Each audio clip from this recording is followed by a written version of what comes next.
Somnifère, le podcast. Bonsoir à tous, nous sommes le mardi 5 octobre et Somnifère vous propose ce soir de découvrir une histoire surréaliste et grotesque de l'auteur russe Nikolai Gogol. À Saint-Pétersbourg, un homme prend tranquillement son petit déjeuner avec sa femme lorsqu'il retrouve un nez dans son pain. À l'autre bout de la ville, un autre homme se réveille lui aussi sans son nez. Mais quel mystère se cache derrière cette incroyable affaire? Je vous souhaite une excellente nuit et maintenant place à notre séance de relaxation. La séance de relaxation.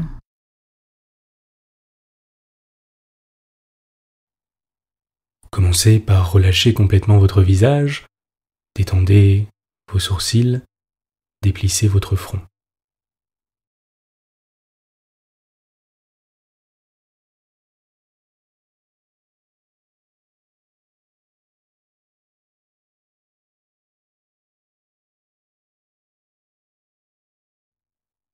Prenez quelques instants pour détendre tous les muscles de votre visage.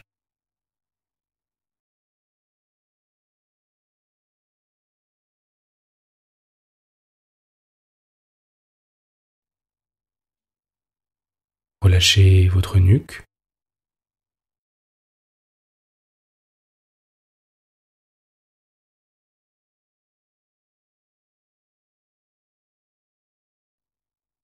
votre dos,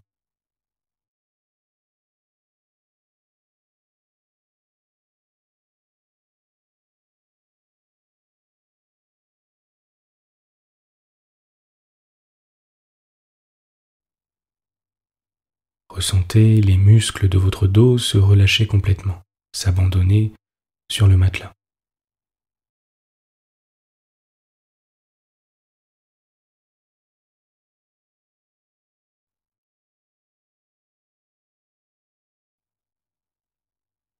Vos bras et vos mains sont confortablement posés sur le matelas, calmes et détendus.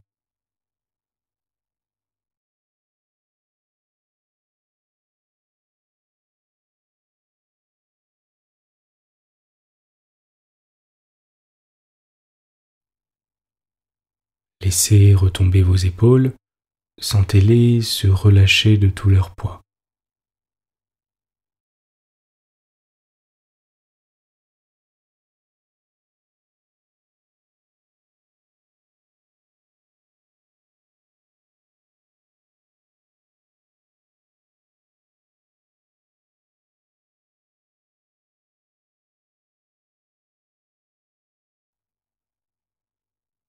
Prenez une grande inspiration par le nez et expirez par la bouche à votre rythme.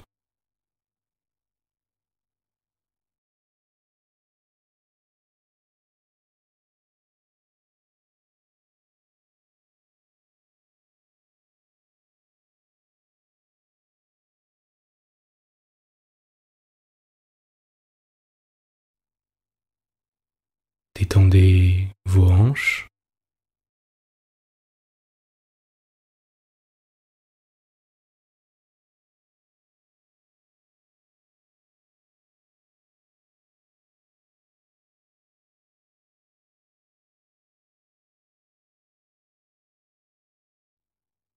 vos cuisses,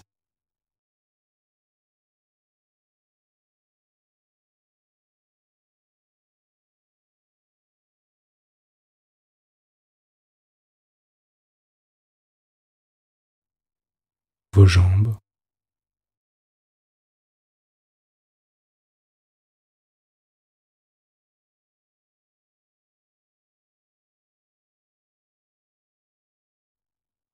vos pieds.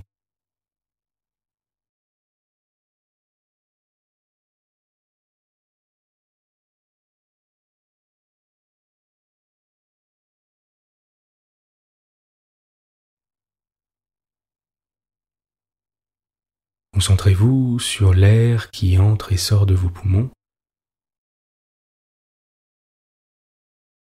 Ne cherchez pas à respirer lentement ou profondément, laissez-vous juste aller à respirer naturellement et observer vos sensations.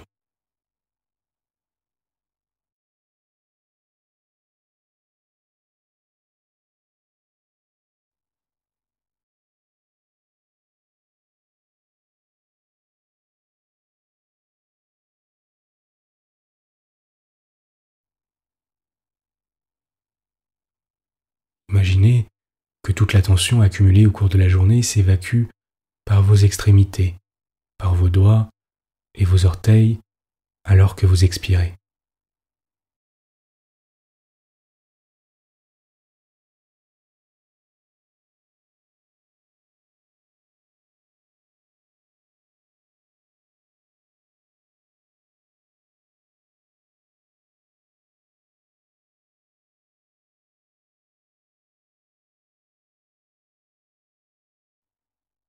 Vous pouvez sentir la tension alors qu'elle traverse vos mains et vos pieds avant de s'évader.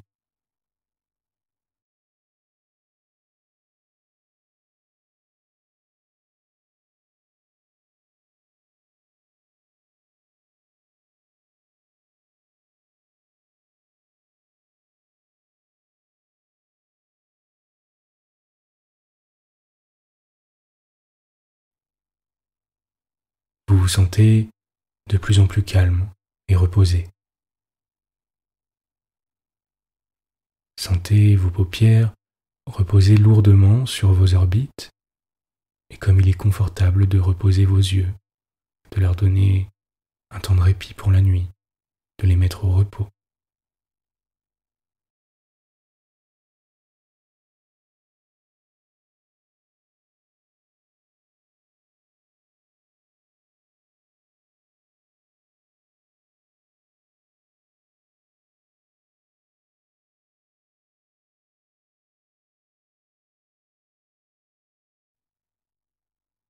Détendez votre mâchoire,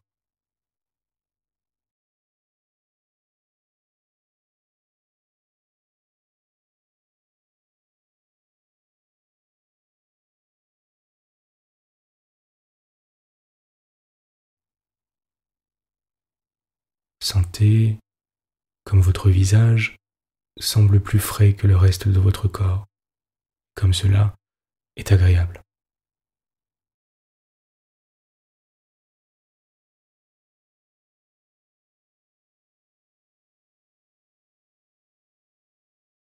Alors que vous inspirez, vous sentez le calme et la sérénité s'installer, et à chaque expire, vous sentez les tensions quitter votre corps et s'évacuer.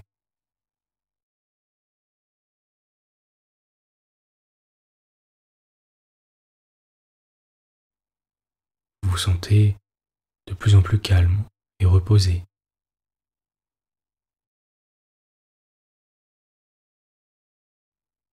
Laissez votre esprit s'égarer.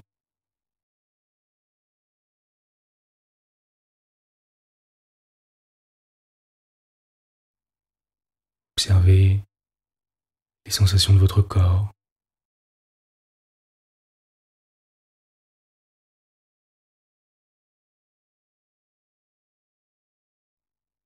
Observez votre respiration.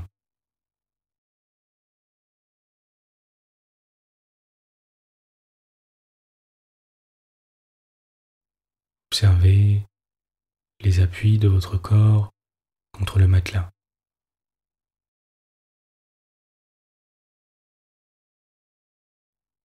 Observez comme il est agréable d'être simplement dans l'instant présent, de ne rien attendre.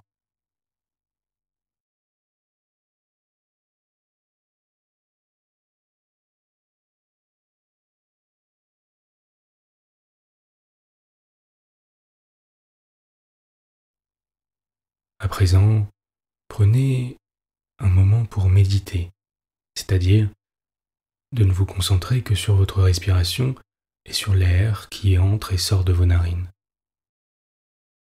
Si des pensées vous viennent, laissez-les passer de manière indifférente, comme si vous n'étiez qu'un simple observateur extérieur.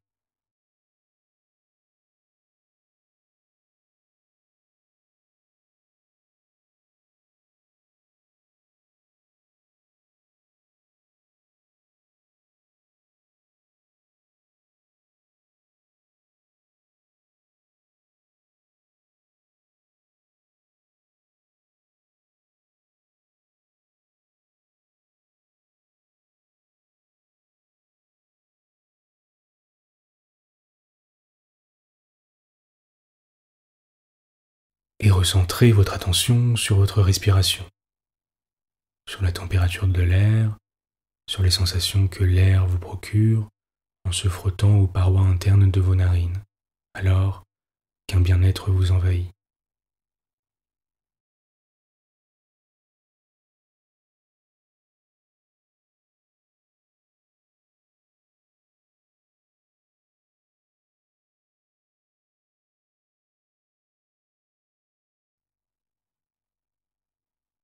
Laissez votre esprit s'égarer et votre attention se concentrer sur votre respiration.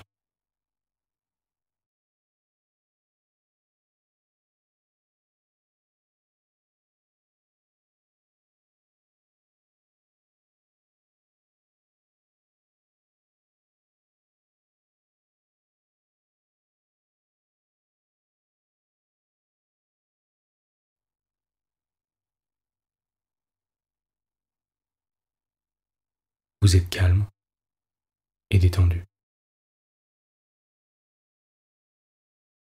L'histoire du soir.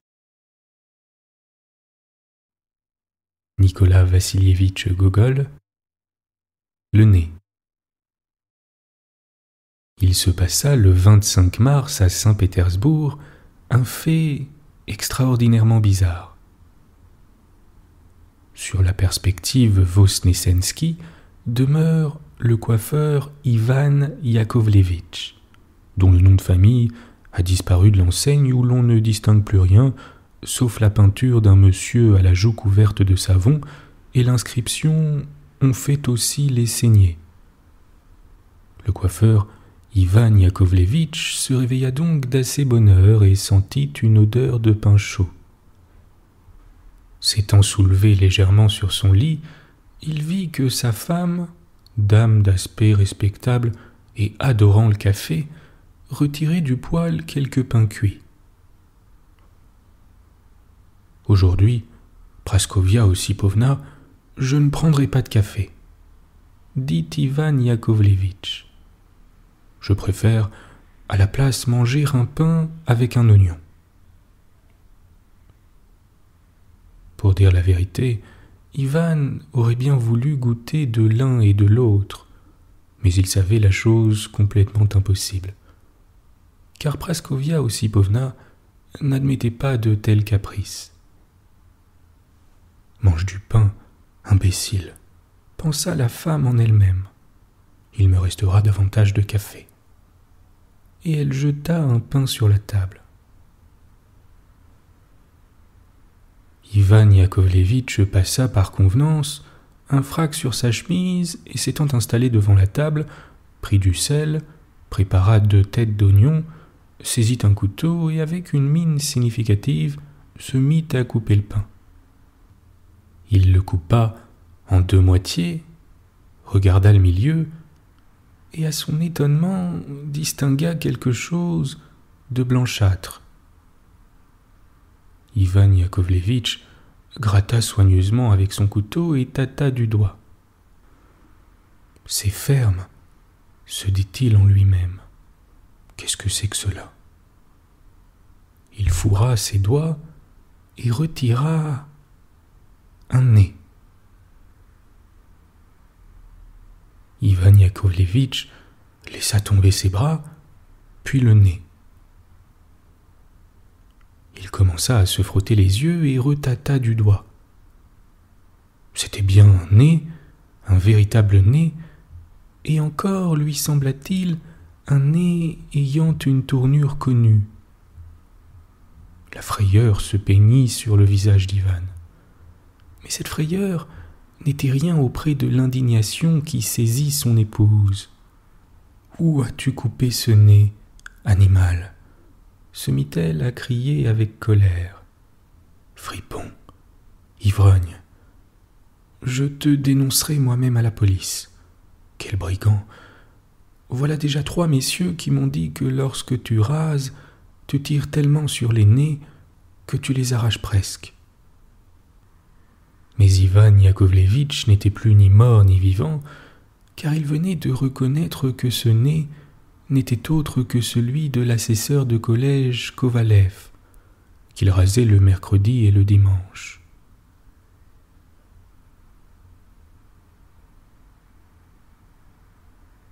« Tais-toi, Praskovia Osipovna, dit-il. Je vais l'envelopper dans un linge et le mettre dans un coin pour qu'il y reste quelques jours. Ensuite, je l'emporterai. Et je n'y consens pas que je permette de placer un nez coupé dans la chambre, biscuit roussi. Il ne sait que repasser son rasoir et n'est pas capable de terminer sa tâche vite et entièrement. Coureur, chenapan, crois-tu que je vais pour toi m'attirer des histoires avec la police ? Ah, tu es impropre à rien, une bûche stupide. Regardez-le, voyez, emporte cela où tu veux, mais que je n'en entende plus jamais parler. » Ivan Yakovlevitch était complètement abasourdi. Il réfléchissait,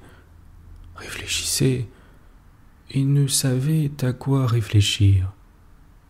« Le diable sait comment cela s'est fait, » dit-il enfin, portant la main derrière l'oreille. « Suis-je rentré ivre hier ou non ? Cela, je ne puis le dire avec certitude.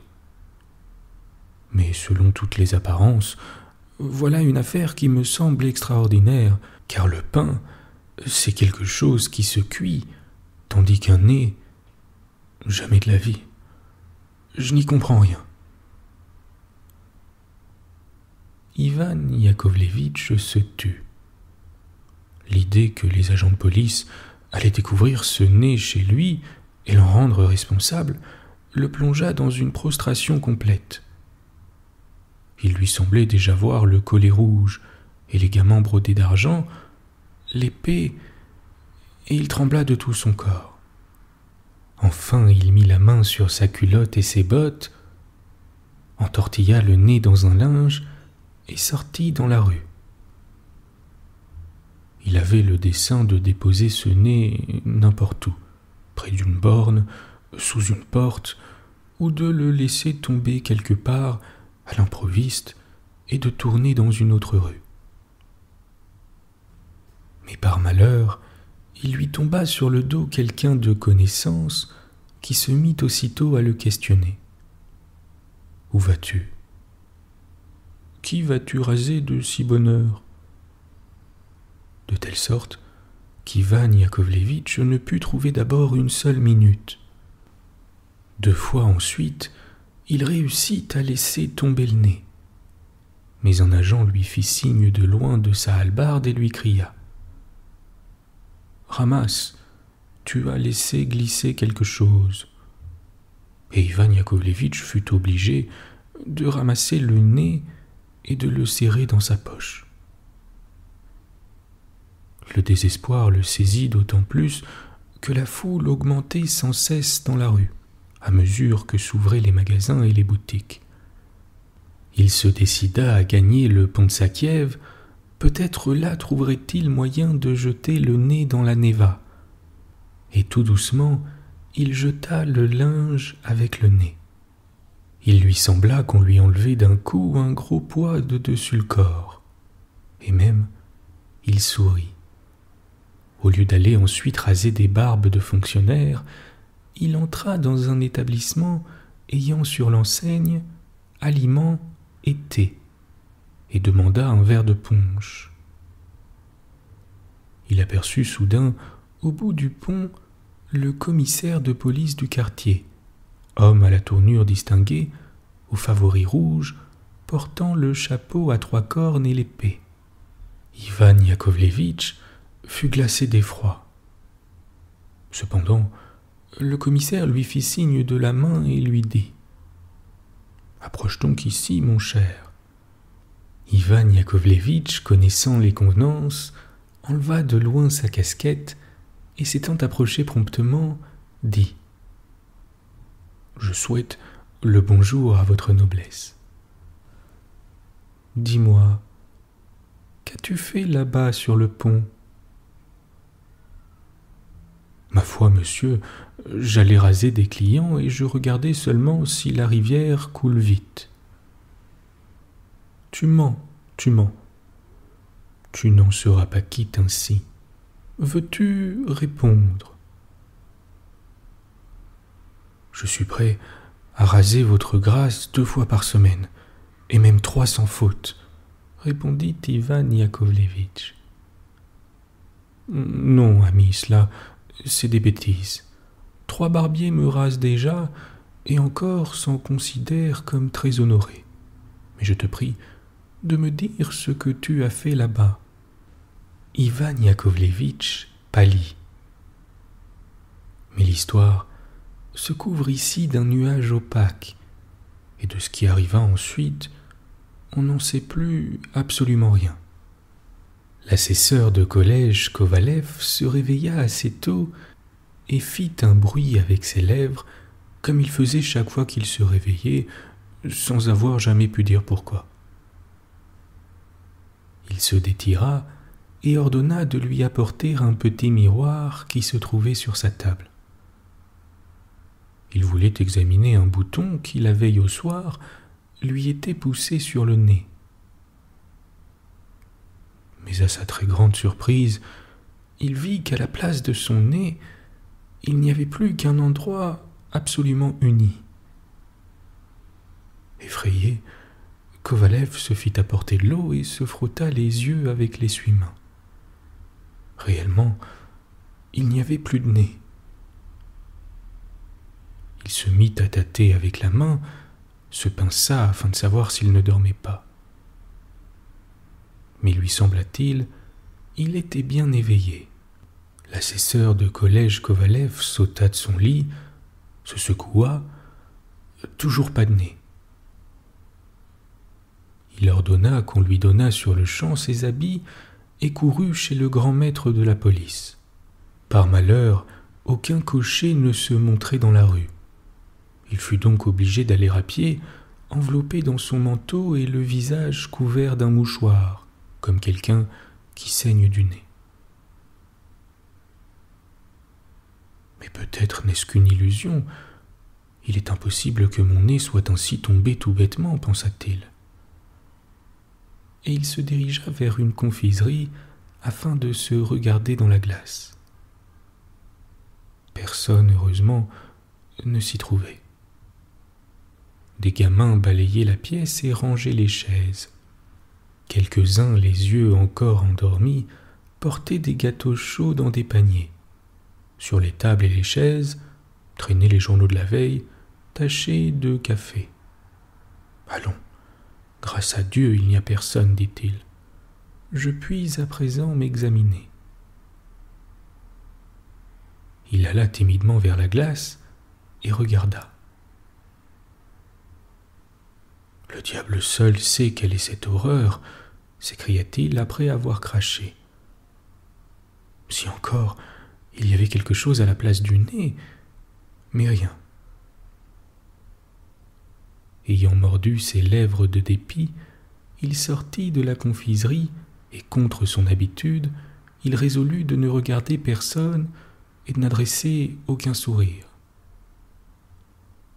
Soudain, il s'arrêta comme pétrifié à la porte d'une maison. Devant ses yeux se produisit une apparition inexplicable. Une voiture s'arrêta près du perron, la porte s'ouvrit et un monsieur en uniforme en sauta, en se courbant, et grimpa lestement l'escalier. Quel ne fut pas l'effroi et en même temps la stupéfaction de Kovalev en reconnaissant que c'était son propre nez. Devant ce spectacle extraordinaire, il lui sembla que tout tournait devant ses yeux. Et c'est à peine s'il put conserver son équilibre. Mais il résolut, tout tremblant, comme s'il avait une attaque de fièvre, d'attendre le retour de ce monsieur dans sa voiture. Au bout de 2 minutes, le nez reparut effectivement. Il était en uniforme brodé d'or, avec un grand collet montant, un pantalon de peau de chamois et une épée au côté. Au chapeau à plumes, on pouvait reconnaître qu'il était du grade de conseiller d'État. Son habillement indiquait qu'il allait en visite. Il regarda des deux côtés, cria au cocher « Marche !» et partit. Le malheureux Kovalev se sentait devenir fou. Il ne savait que penser d'un fait aussi surprenant. Comment était-il possible, en vérité, qu'un nez, qui la veille encore était sur sa figure et ne pouvait s'en aller ni marcher, fût maintenant en uniforme? Il courut derrière la voiture, qui n'allait pas loin heureusement, il se hâta et se glissa entre un rang de vieilles mendiantes au visage noueux et ayant 2 trous à la place des yeux, ce dont il se moquait jadis. Il y avait peu de monde. Kovalev était dans un tel désarroi d'idées qu'il ne put se décider à rien, et chercha des yeux le monsieur dans tous les coins. Il l'aperçut enfin debout devant un comptoir. Le nez cachait complètement son visage dans le haut collet montant et examinait certaines marchandises avec une profonde attention. Comment l'aborder? Pensait Kovalev. À toute sa personne, son uniforme, son chapeau, il est visible que c'est un conseiller d'État. Si je sais comment faire. Il commença par tousser, par moments, autour du conseiller d'État, mais le nez ne quitta pas une minute sa position. « Monsieur, dit Kovalev, s'efforçant intérieurement de se donner du courage. « Monsieur, que désirez-vous » demanda le nez en se retournant. « Je vous trouve étonnant, monsieur. Il me semble que vous devez connaître sa place, et je vous trouve soudain et... Excusez-moi, je ne puis saisir de quoi vous me parlez. Expliquez-vous. » Comment m'expliquer avec lui, pensa Kovalev. Et rassemblant ses esprits, il commença. Assurément, D'ailleurs, je suis major. Je me trouve sans nez. Convenez-en, cela n'est pas convenable. Pour quelques revendeuses débitant des oranges sur le pont Voskresensky, il est encore possible de se passer de nez. Mais pour moi qui ai l'intention de devenir fonctionnaire, et qui ai en outre des relations dans beaucoup de maisons, avec des dames, par exemple Madame Tchektareva, femme d'un conseiller d'État et bien d'autres, vous jugez vous-même.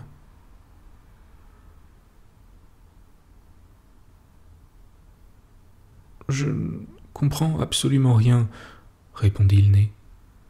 Expliquez-vous plus clairement. Monsieur, répondit Kovalev avec le sentiment de sa dignité personnelle. Je ne sais comment prendre vos paroles.